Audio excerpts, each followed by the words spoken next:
नजम सेठी साहब, आज हम केमिकल फार्मूले की बात करेंगे। Chemical formula. केमिकल फार्मूला ऐसे समझ लें कि क्योंकि अब केमिस्ट्री लोगों की एक दूसरे से मिल नहीं रही, अच्छा। इदारों की एक दूसरे से केमिस्ट्री मिल नहीं रही, तो कोई ना कोई सलूशन तो कहीं ना कहीं से आएगा ना। पहले तो ये होता था कि इस्टेब्लिशमेंट और अदलिया जुडिशरी मिलकर खेला करते थे। अब जब आमने सामने हो तो फिर इसमें सालसी का किरदार अदा करने के लिए कोई पॉलिटिकल पार्टी आगे आएगी, और इस वक्त पॉलिटिकल पार्टी जो थोड़ा बहुत वजन रखती है जिनकी बात में, वो है नून लीग। नून लीग चाह रही है कि वो भी बात करें और फिर इस मामले में सदर को भी इन्वॉल्व कर लें। आप जानते होंगे कि वज़ीर आज़म के सियासी मुशीर जो मुकर्रर हुए, जिनके हवाले से आपने पेशगोई की थी कि उन्हें कोई ना कोई ओहदा दे दिया जाएगा, वो है राना सनाउल्लाह साहब। तो ये है राना सनाउल्लाह फार्मूला। ये 6 जजेस के ख़त वाला मामला जिसको लेकर इतना बिगाड़ पैदा हुआ, इस फार्मूले से ये जिन बोतल में बंद हो जाएगा? नहीं, देखिए, सवाल ये है कि ये फॉर्मूला पेश क्यों किया जा रहा है। फिर ये कि क्या इसके साथ will the genie be put back into the bottle. अच्छा, पेश क्यों किया जा रहा है? पेश क्यों किया जा रहा है? शायद सूरत हाल कोई ज़्यादा ही बिगड़ गई, जैसे आपने हाँ, बिल्कुल बिगड़ी है। आपने मायूसी का इजहार किया था। बिल्कुल बिगड़ी है, और मायूसी का इजहार करना जायज़ है। अब सवाल ये है कि एक दिन एक अखबार में एक मजमून आता है, एक क्रेडिबल जर्नलिस्ट जिनके तल्लकात हर जगह पे हैं, वो ये लिखते हैं कि जी, बड़े अफसोस की बात है कि इस्टेब्लिशमेंट के ऊपर इतना दबाव आ रहा है फ्रॉम द जुडिशरी, और प्राइम मिनिस्टर और प्रेसिडेंट चुप हैं। वो क्यों नहीं मसले को हल करते? वो क्यों चुप हैं? अच्छा, क्योंकि दोनों इदारे जो हैं बड़े अहम इदारे हैं रियासत के, आपस में लड़ाई हो रही है, तो फिर सदर साहब और प्राइम मिनिस्टर को रोल अदा करें। ये क्या बात हुई कि इस्टेब्लिशमेंट को छोड़ दिया आपने, और वो जज हजरात लगे हुए हैं, तो इसमें तो बहुत नुकसान हो जाएंगे। अच्छा। तो आप दोनों को भी तो चाहिए कोई पॉजिटिव रोल अदा करें। अच्छा, उसके बाद फिर राणा साहब का ये बयान आता है, ठीक, कि जी और कोई हल ही नहीं है सिवाय इसके कि हम लोग बैठ के इन दोनों इंस्टीट्यूशंस के दरमियान कोई समझौता कराएं, कुछ मुखमुखा कराएं, कुछ ब्रिजेस बिल्ड करें, कुछ मिसअंडरस्टैंडिंग्स दूर करें। तो इसकी नौबत क्यों आई है? ये पहले भी तो जुडिशरी जो है वो हुकूमतों के ख़िलाफ़ जाती रही है जी। तो क्या उस वक़्त इस्टेब्लिशमेंट ने कोई रोल अदा किया कि जुडिशरी को रोका जाए? इनफैक्ट माजी में तो इस्टेब्लिशमेंट, जो माजी की इस्टेब्लिशमेंट थी, वो तो जजेस को उकसा के सियासतदानों के ख़िलाफ़ कार्रवाई करवा देती थी, एज अ टूल इस्तेमाल होती थी, टूल इस्तेमाल होती थी। तो अब मसला ये बना, मैं आपको बताऊँ क्यों ये बातें शुरू हो गई हैं। जो सियासी हुकूमत है, जाहिर है वो प्रेसिडेंसी और प्राइम मिनिस्टर एक ही अलायंस का हिस्सा है, तो दो अलग तो है नहीं। पीपल्स पार्टी और Noon league, they together in this. और जो एक्चुअल डील हुई है वो between peoples party and Noon league एक तरफ, और एस्टेब्लिशमेंट दूसरी तरफ, डील तो ये हुई है। मगर दोनों पीपल्स पार्टी और एस्टेब्लिशमेंट और नून लीग ये फील कर रहे हैं, ये मैं अब आपको तज्ज़िया अपना दे रहा हूँ। अच्छा। वो ये फील करते हैं, मेरा ख्याल है, कि आपने हमें हॉट सीट पे बैठा तो दिया, मगर हॉट सीट तो बहुत ही हॉट है, इतनी हॉट है कि हम तो पता नहीं इलेक्शन आएगी, अवाम तो हमें जूतियाँ मारेगी। ऑलरेडी अगर अवाम को मौका मिल जाए तो जूतियाँ मारने के लिए तैयार है वो। अच्छा। और हमसे आप ये काम करवा रहे हैं। हाँ। हमें तो कोई मज़ा नहीं आ रहा। हाँ। ठीक है, हम पावर में आ गए हैं, मज़ा तो कोई नहीं आ रहा। हम तो अपनी सिफारिशें भी पूरी नहीं करवा सकते। हमारे पास लोग आते हैं जिसकी वजह से हम सियासतदान हैं कि हम लोगों के काम करते हैं, फिर लोगों से वोट दिलवाते हैं, फिर हम दफ्तर ऑफिस में आते हैं, फिर ऑफिस में आके हम छोटी मोटी इधर उधर की चीज़ें भी करते हैं, अपना रोज़मर्रा की चाय पानी का भी इंतज़ाम होता है।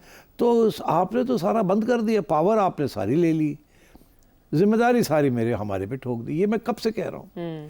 तो अब ये थोड़ी सी हलचल हो रही है शुरू दोनों पार्टीज के अंदर। अच्छा। कि जी ये क्या बात हुई कि पावर सारा आपके पास, कौन यहाँ लगेगा, कौन वहाँ लगेगा, हर चीज़ करने से पहले हमें आपको पूछना पड़ता है, हर चीज़। तो आप क्या करते हैं हमें बचाने के लिए? आप कोई कुछ करते हैं कार्रवाई कि हमें गाली ना पड़े? अच्छा। आप तो चुप करके बैठे रहते हैं पीछे।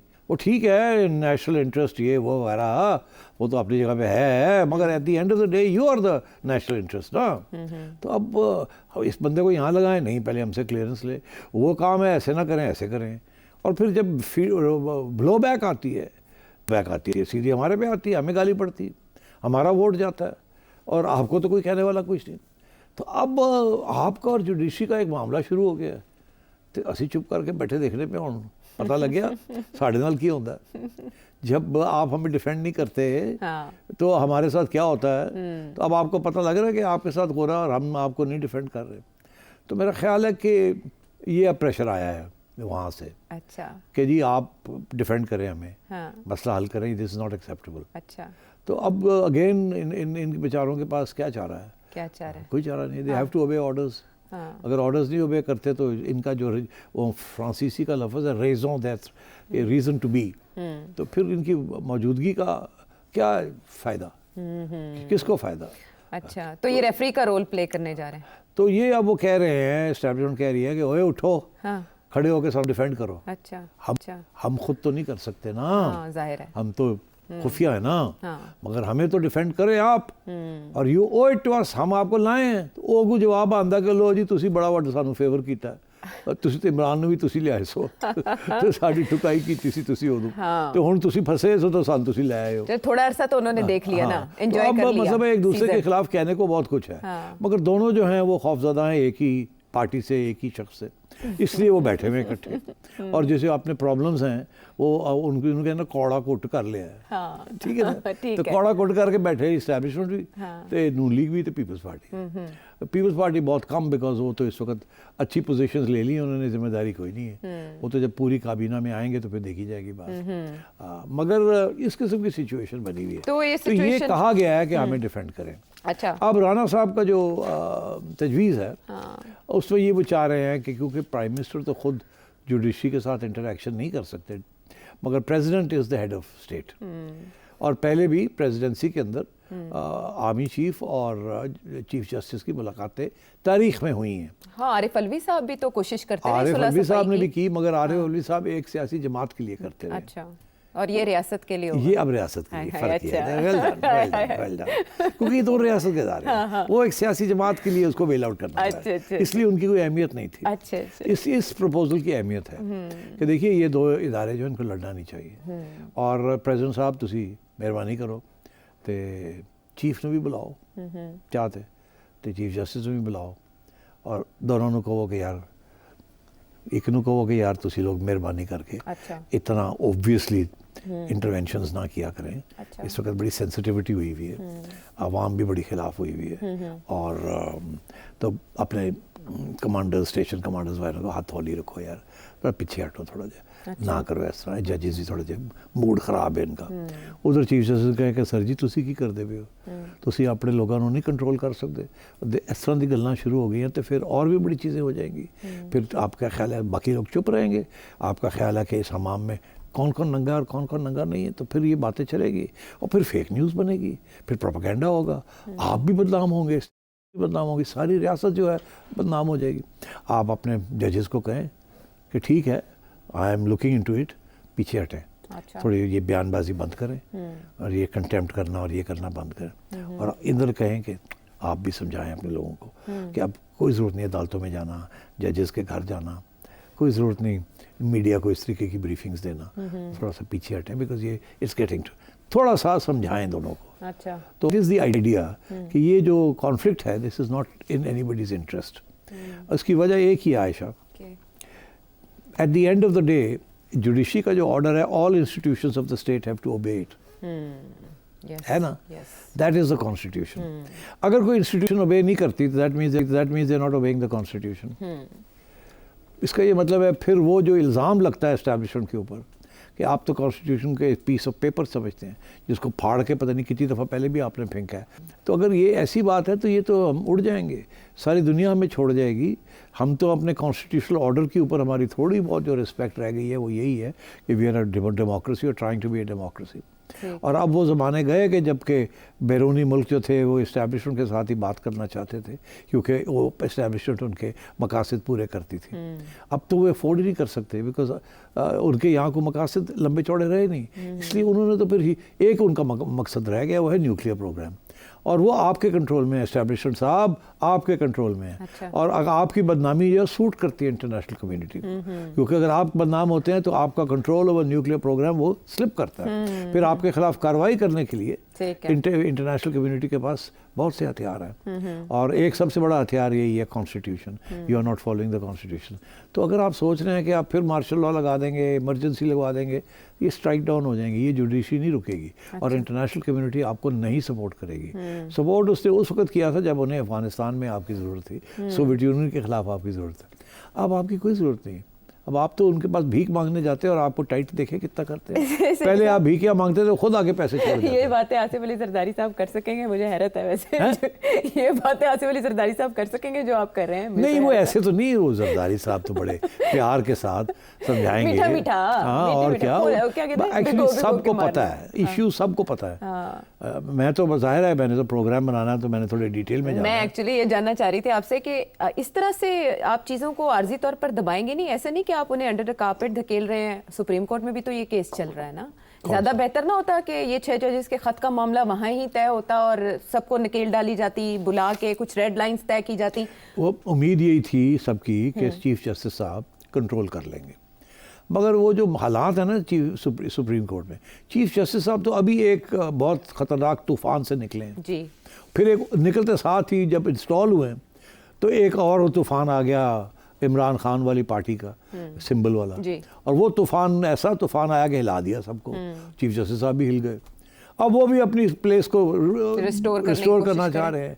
और वैसे हमें पता है कि जजेस जो हैं वो डिवाइडेड हैं। 7-8 तो बिल्कुल ही आपको पता ही इधर है, टिल्टेड है बिल्कुल। वो तो सबको पता है। इसीलिए आप देखें जो इम्पोर्टेंट बेंचेस होते हैं उन पे आजकल उनको नहीं लगाया जा रहा। जैसे कि बंदियाल साहब के ज़माने में और साकिब निसार साहब के ज़माने में यही होता था कि टिल्टेड वाले जो थे वही बेंचेस में बैठते थे।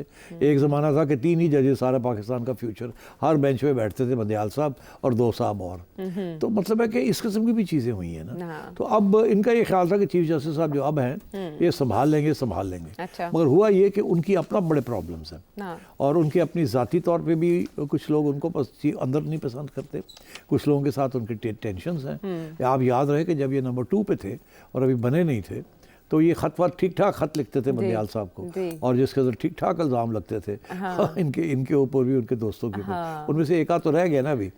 बंदियाल साहब चले गए, एक साहब और रिजाइन करके चले गए, एक आध तो रह गए अभी। एजाजुल हसन भी और फिर इसके पीछे पूरी लाइन लगी हुई है वो जजेस की जिनको बंदियाल साहब धक्का लगा के लेके आए थे।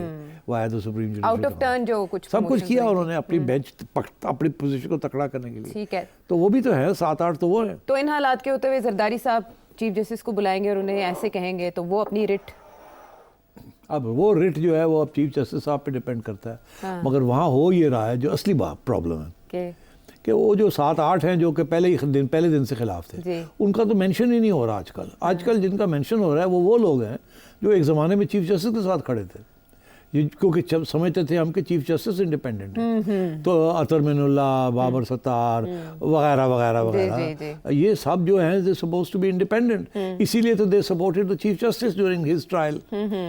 ठीक है ना। अब वो कहते हैं कि यार तेनू असी सपोर्ट किया बिकॉज यू आर फेयर। अभी हम तो वही हमारा मौकफ है, we need to be independent and fair. तो हुआ क्या, ये हो गए independent and fair, which means कि आजकल एस्टेब्लिशमेंट के खिलाफ, वो पहले वाले तो पहले ही खिलाफ बैठे हुए अपने, वो सियासी रीजंस की वजह से या और रीजंस की वजह से या अपने दिल की भड़ास नहीं। तो मैं ये समझता हूँ कि इस किस्म की सिचुएशन हुई हुई है। Qazi Faez is in a difficult situation. इसीलिए मैंने कल के प्रोग्राम में कहा था कि एक आध ऐसा केस है यही जिसका आपने जिक्र किया, अभी हम डिस्कस करेंगे कि जिसमें 3 मेंबर बेंच बनाया उन्होंने कंटेम्प्ट वाला, वो खुद आ गए उसके अंदर, आ गए ना, वो खुद आ गए इसीलिए ताकि इसको कंट्रोल कर लिया जाए। उसे पता है इस बात का कि अगर कंटेम्प्ट के ऊपर उन्होंने किसी को सजा दे दी, और 1-2 जजेस बड़े गर्मी खाई हुई उन्होंने, ऐसी है ना, और करो, तो ये खुद आ गए हैं ताकि इसको मॉडरेट कर लिया जाए, कोई ऐसा रास्ता निकाला जाए कि पैगाम भी चला जाए और कोई सज़ा भी ना देनी पड़े।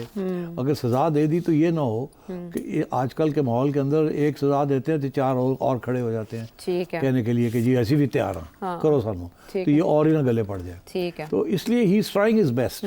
मगर बात ये है कि वादे लंबे चौड़े पहले हुए हैं, एक इम्प्रेशन बना हुआ है ऑफ इंडिपेंडेंस, ब्रेवरी, फेयरसम वगैरह वगैरह। एक ज़माने में काजी फायज़ी साहब supposed to be anti establishment जज, अब चीफ जस्टिस बन गए हैं। एस्टैब्लिशमेंट जो है approaching him via the president. ये प्रपोजल एस्टैब्लिशमेंट की तरफ से आई है ना कि यार तुम चुप करके क्यों बैठे हुए, करो कुछ, ठीक है, तो इस तरह से सीज फायर आसिफ अली जरदारी साहब के जिम्मे होगा कि वो बिठाएं इनको, वरना पहले तो एस्टेब्लिशमेंट बिठा के लोगों को तस्फिया वो करवाती अब थी ना। जिनको बैठाती थी वो बैठने के लिए तैयार नहीं ना अब। हाँ, तो अब आसिफ अली जरदारी साहब के अब जिम्मे ये ये जी काम तुसी लग बचाओ गया। सानू। अच्छा, ये हाँ। आईनी तौर पे वैसे ये इजाजत है ये? हाँ बिल्कुल है, नॉट ओनली इजाजत, president is the supreme commander of the armed forces. Okay, एक तरफ वो रोल है, एक तरफ ही is the head of the state, हाँ, हेड ऑफ स्टेट। तो इंक्लूडिंग गवर्नमेंट, हाँ। Including opposition, Nice. Including parliament. Very nice, तो nice इसलिए ही इज द ओनली पर्सन जिसका office is suppose to play a role in such matters. Okay, ठीक है, चले, हो गया ये वाजे, ये फार्मूला आया क्यों और इस फार्मूले से आपने जाना।